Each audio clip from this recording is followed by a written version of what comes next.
Let's slap some numbers on this baby. What are we up to now? 289? Yep. 289. He didn't say it like he normally does. This is episode 289. Yes. This is SlapperCast episode number 289. That's it. It's a little bit closer. Where are we? Where the hell are we? Arkadelphia? Ish. Southwest, heading southwest towards Home. what? Home. Salubrious, sexy, sleek little Texas. Yes. I think Texas bound. We are in Arkansas right now. Had two wonderful nights. One at the Hibernia Irish Tavern. Irish Tavern on Rodney Farm Road, and one at the Rhino's Den in Hot Springs, Arkansas. Our first time. Yes. Definitely not our last time. Definitely. In Hot Springs, Arkansas. What a beautiful. Yeah. What a beautiful area. Yeah. Great crowd.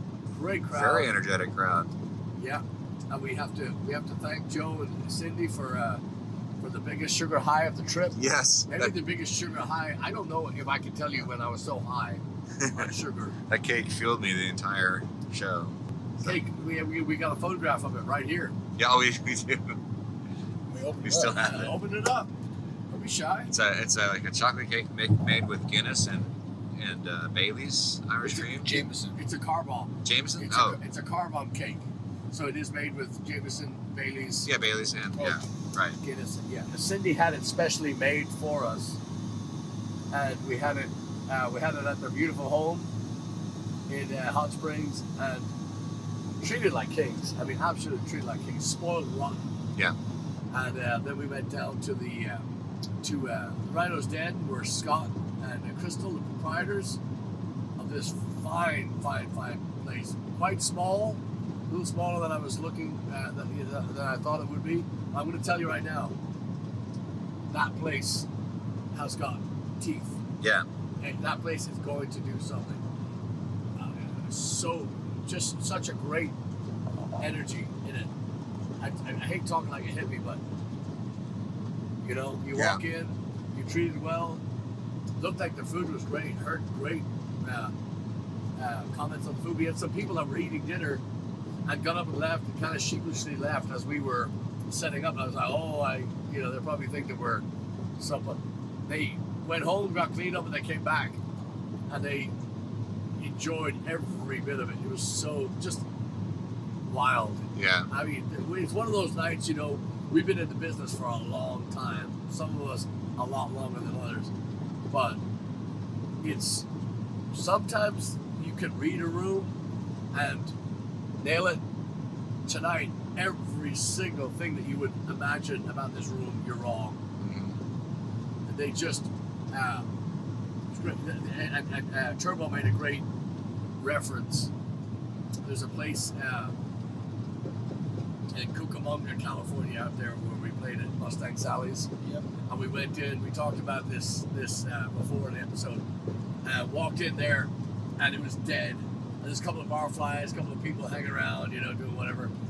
And as soon as I guess we've been playing for a little, we had some great friends of ours show up, and there was a lot of people by the time we started.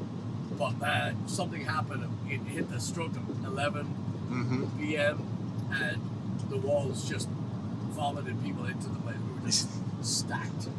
Yeah. But that was the same as tonight. But tonight was just not even standing room. All the seats were gone. Just everybody was in. Nobody. It looked like people knew we were coming, and they were excited that we were there, but they had no idea what we were about to do. Yeah. And that's always my favorite. We talked to the Sassenachs a few episodes back, and John and Matt Werner were lamenting how they always go to a club, and everywhere they play in and around where they're from, and in Kansas, the bars, the punters at the bar never are expecting or looking for Irish. They're always thinking country, pop, what do you do? And you go Irish. You go what? So tonight it looked like they were sitting ready for us. Yeah. But no idea what to expect when we hit. It was great. It's great. But my favorite are the Unsuspecting, because even tonight, because of their interest in the band, and they were so giddy. It just seemed to be so ready for us, and they were into everything. We put some extra little twists and turns in there tonight. Mm-hmm. Very, very fun. Yeah. Yeah, you know it's a good night when they're requesting things. Like, I know. yeah, like, yeah. I mean, oh, I, some of the songs in there tonight that we played, it was just some of the songs we played tonight were possibly some of the favorite versions I've ever played.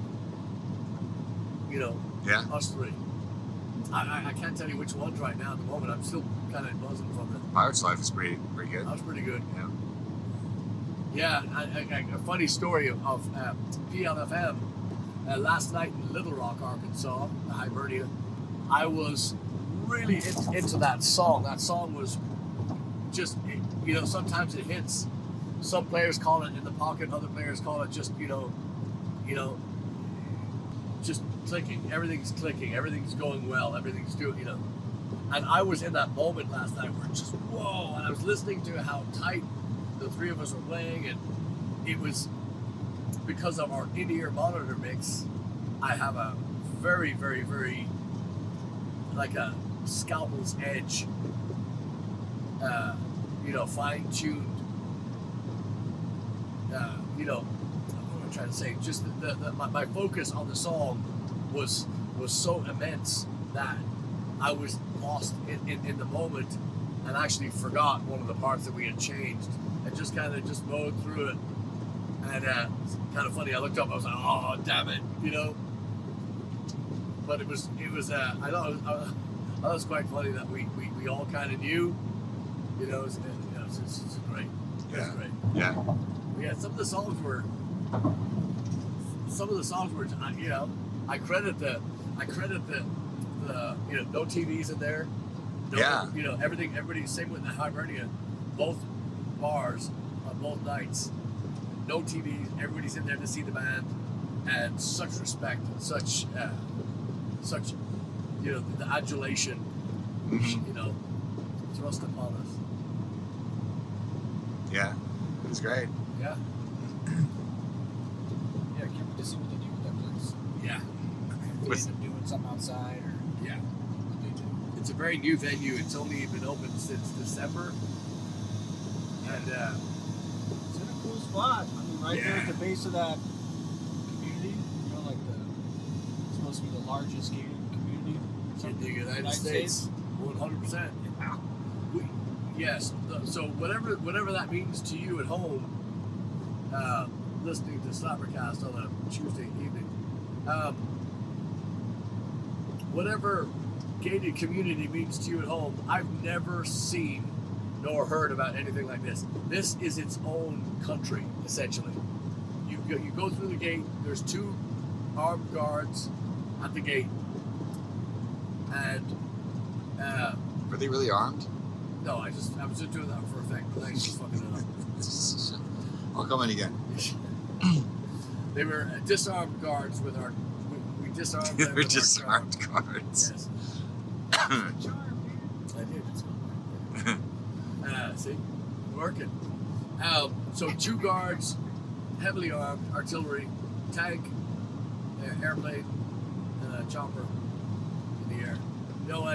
So 2 guards, and you gotta get through the checkpoint, and then you go in, and it's just. I shudder to think how many miles, how many square feet that place is, because it's just, it goes on forever. We went up this great houses, nothing's the same. It's not cookie cutter. Everything is its own. Everything is its own. Beautiful trees, greenery, nice roads and hills and mountains. Oh, the view. Oh, stop. Yeah, when y'all were talking about that earlier, because we found out about it initially. Well, we knew we were going there, but it was that guy Hunter we met at the coffee shop, the Yes. cafe, whatever it was, musician dude, who mentioned that it was the biggest gated community in the country. And Turbo was saying, or you were saying, you were going, is that what he said? Country? And So I didn't hear that conversation, so I was like, no way. And I opened up my phone. This is what after we got to the Rhino, we were in the parking lot.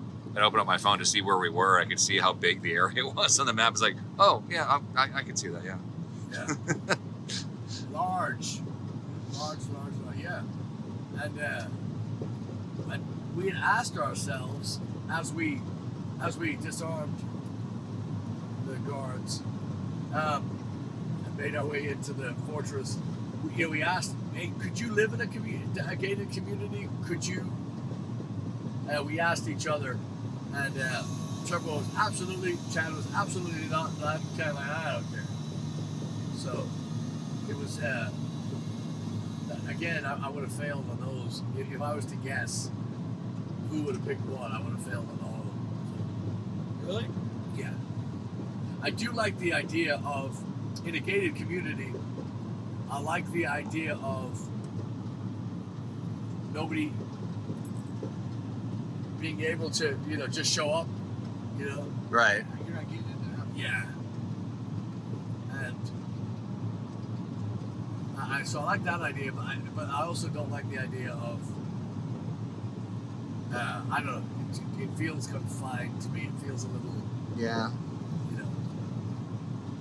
And I like my favorite. I'd love to know what everybody else thinks, but I'm going to say my favorite, without a doubt, is no neighbors for a long way away. Like, but I have to be on the water. What do you guys think? What's your perfect dwelling situation? I mean, definitely by the water. Yeah. For sure. I think neighbors, like I have up there, where they're down a ways. Yes. They're not. I don't want them next door. Yes. Down a ways. Yeah. Because might be big, help or something. Yeah. Somebody's close by. Yeah. Like I like my place. It doesn't even have a mailbox. Like it's Yeah. not even. It's not. You can't find it. You can't find I it. love that. It's like MIA. Yeah. Love that. Chad, what's your dream ideal? It would be nice just to have a normal house in the city. I don't want to live out in the middle of nowhere. I'm a city guy. I just think I would go stir crazy if I lived out in the country, and I'm just too acclimated to city life to leave it behind for too long. But I will say, my current my apartment where I've been living for a very long time, it is inhibiting just in the fact that the walls are so thin. Yeah.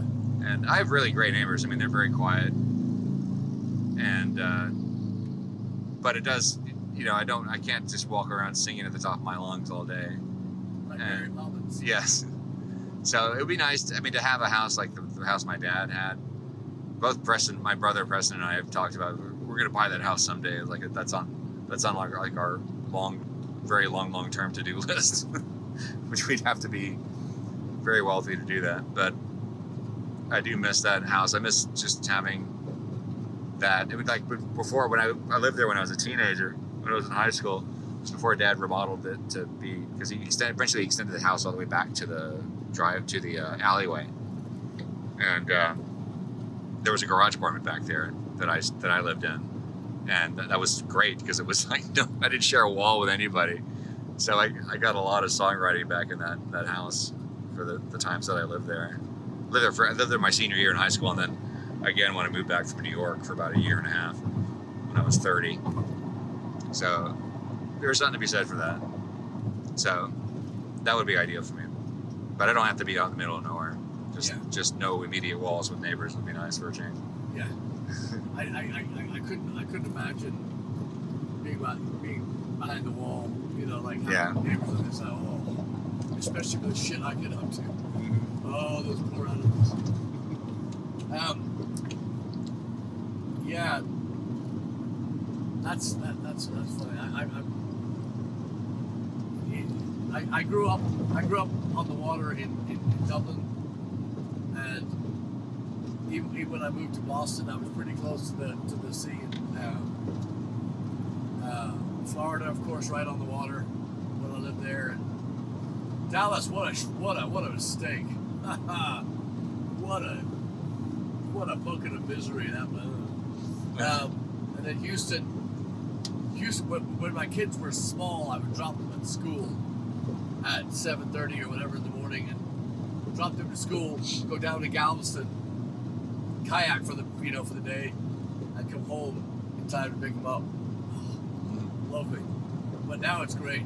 There's water live right on the water, and my neighbors are wonderful when they're there, but they're rarely there.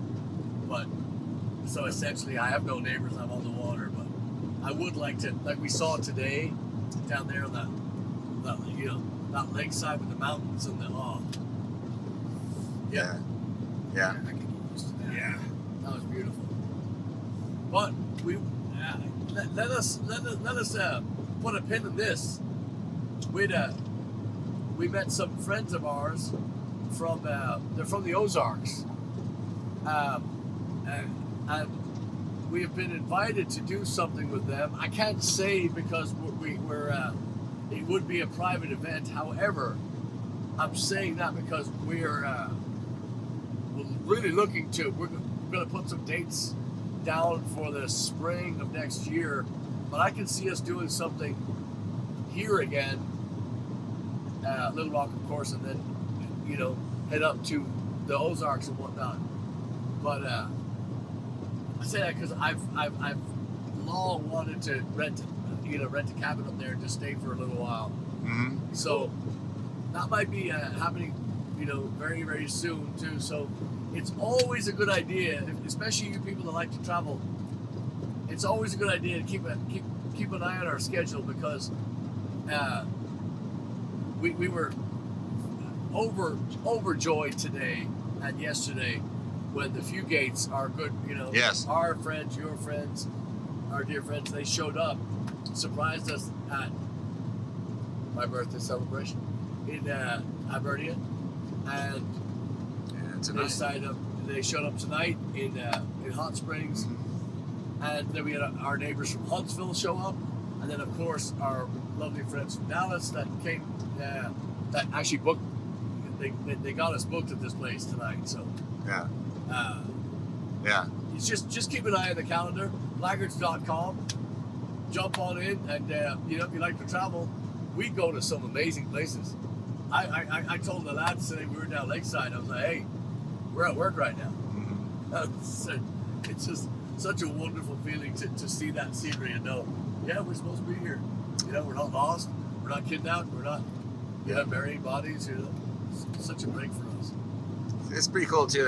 Kat is somebody that you've known. I mean, she was coming to see. She's an ICPer. The original, of course, they're not. ICP is no longer. I think they're all dispersed now. ICP, explain yourself. ICP. This is a group of, say, kind of Rennie enthusiasts. I don't know if they were actually Rennies or not. I guess they were back then, right? Who were coming to see On the Dole back in the day, Patrick's band, before I met him. And when I started going, actually after I met him, and I was going to see him play in the band they had at the time, which was Patrick Devon Band, with Tom Jenkins on bass, and Russell Pryor on drums, and Shuggy Morrison on accordion. And the ICP would always be there, and Kat was among them, and they're great people. So it's just so cool. I mean, she's known the entire history of this band. She's one of those people who just remembers us before, anything happened. Anyway, which is pretty cool. I just thought of that now. I was like, oh shit, she's known us forever. Yeah. Again, we don't take this for granted for a second. Let me tell you this. We don't take it for granted. We're always so grateful. Hot Springs, I had phoned a bunch of, emailed and phoned and Facebooked or whatever you have to do. I contacted Hot Springs because I'd heard about it. I'd heard great things.